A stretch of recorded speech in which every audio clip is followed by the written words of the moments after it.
പഴയ കാലത്തെ ദീപാവലി ഓർത്തെടുക്കുന്നത് വളരെ സന്തോഷകരമായ ഓർമ്മകളിലേക്കുള്ള ഒരു സഞ്ചാരമാണ്. കുട്ടിക്കാലത്ത് ദീപാവലി 12 മാസവും കാത്തിരുന്ന ഒരു ഉത്സവം. എൻ്റെ ഓർമ്മകളിൽ വിദേശത്ത് എത്തിയപ്പോൾ ഞാൻ കണ്ട ദീപാവലി ദിവസമാണിത്. വിദേശ രാജ്യമാണോ ഇത് എന്ന് നമ്മൾ അതിശയിച്ചു പോകും. എനിക്ക് തോന്നുന്നു നാട്ടിൽ ആഘോഷിക്കുന്നതിലും വളരെ വിപുലമായിട്ടാണ് വിദേശ രാജ്യങ്ങളിൽ ഇന്ത്യക്കാർ ഇതുപോലെയുള്ള ഫെസ്റ്റിവൽസ് ആഘോഷിക്കുന്നത്. ഞാൻ വിട്ടുപോയ ഒരു കാര്യം ഇതാണ്. ഇത് നടക്കുന്നത് പാരീസിലെ ചെറിയൊരു സ്ട്രീറ്റിലാണ്.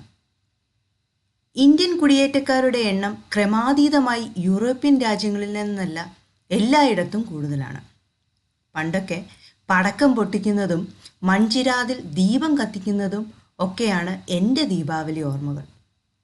പക്ഷേ ഈ ദീപാലങ്കാരങ്ങൾ വളരെ ശ്രദ്ധ ആകർഷിക്കുന്നു.